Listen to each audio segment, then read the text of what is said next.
네, 최성민입니다. 오늘 최성민의 히든마켓 스토리 종목 하나를 소개하려 합니다. 제가 몇 번 시청자 여러분께 부탁 말씀드렸습니다. 방송을 보시면서 단기적인 트레이딩을 하지 않으셨으면 좋겠습니다.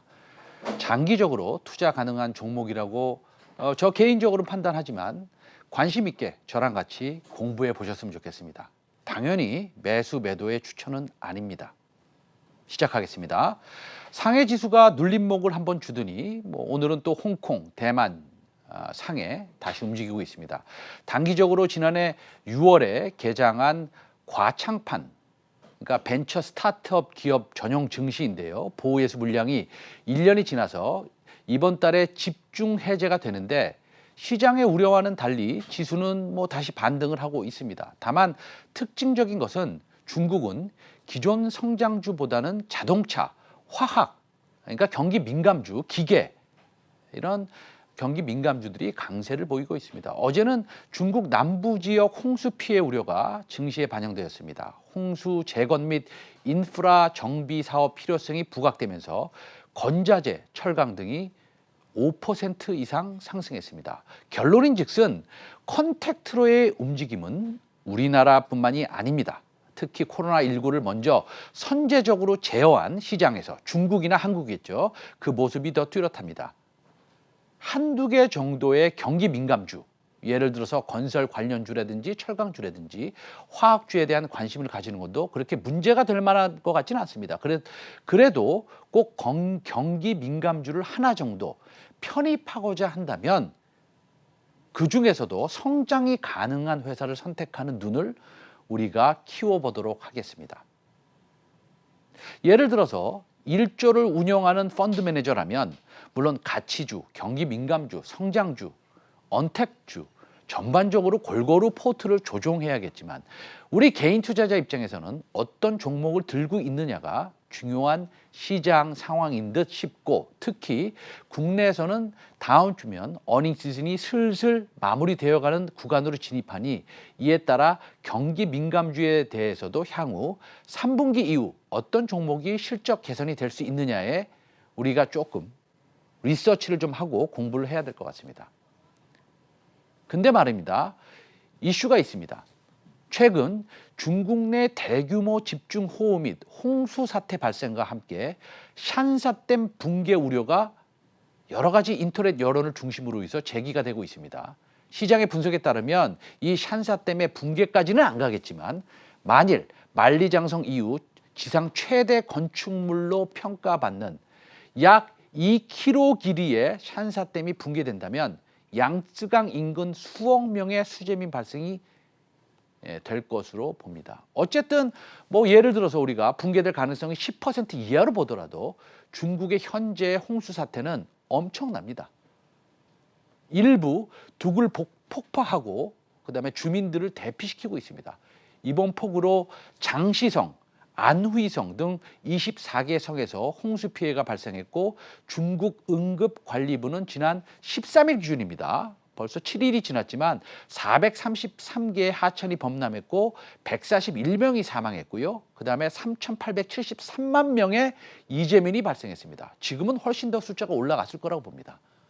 홍수로 인한 경제적 피해만 14조 원에 이른다고 밝혔습니다. 이게 일주일 전 데이터이니 이보다 훨씬 문제가 크다고 봅니다. 오늘은 홍수와 꼭 관련이 있다기 말씀드리기보다는 경기 민감주 중에서 실적이 상향될 수 있는 인프라 관련주를 하나 소개할까 합니다. 그런데 동사는 기본적인 실적이 뒷받침되면서 새로운 성장 엔진이 있습니다. 저는 여러 리서치를 했고 또 유아증권의 리포트를 참조했습니다. 동사는 굴삭기 관련주인데요. 동시에 수소 관련주이기도 합니다.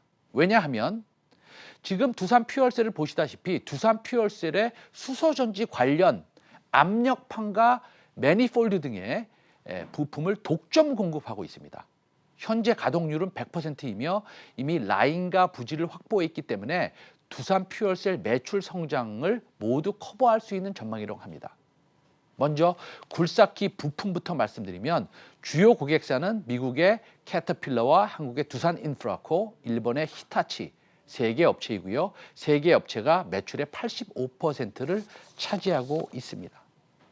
중국에 홍수가 있으니 중국 관련 얘기를 안 할 수가 없는데 시장 분석에 따르면 중국으로 연간 판매량이 지난 10년 최고 58.5%를 기록했는데 2020년 연간 판매량은 26만 대로 사상 최대치에 육박할 전망입니다. 중국만 있느냐? 그렇지 않습니다. 아까 우리가 이재만 투자전략팀장과 얘기도 했지만 미국은 7월 5천억 달러 규모의 도로공사의 첫 번째 인프라 법안 투표를 진행한다고 밝혔습니다.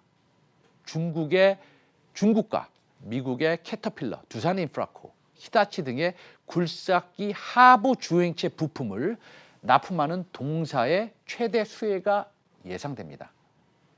게다가 새로운 성장 엔진인 수소연료 전지 부품 사업은 두산퓨얼셀이 생산하는 수소연료 전지향 독점 공급을 하고 있으며 가동률 100%가 넘어갑니다. 이미 라인과 부지를 확보했기 때문에 두산퓨얼셀 매출 성장을 모두 커버할 수 있는 전망입니다. 지금 두산퓨얼셀 주봉 차트를 보고 계신데요. 최저점에서 10배 가까이 상승했습니다. 결론적으로 제가 오늘 말씀드리는 종목은 진성 TEC입니다. 경기 민감주임 동시에 수저전지 관련주로 볼 수 있겠습니다. 기본적인 실적은 중장비 하구 구조로부터 매우 안정적인 실적을 시현하고 있으며 시장 분석에 따르면 2020년 동사의 수소연료전지 매출액은 500억 원을 충분히 넘어설 전망이라고 합니다. 진성 TEC 그러면 얼마인가 밸류에이션 쪽으로 비싼가 안 비싼가 라고 보면 2021년 기준 퍼 기준 6배 정도로 보이니 상당히 저평가되어 보입니다. 최성민의 히든 마켓 스토리였습니다. 내일 12시 50분에 다시 찾아뵙겠습니다. 감사합니다.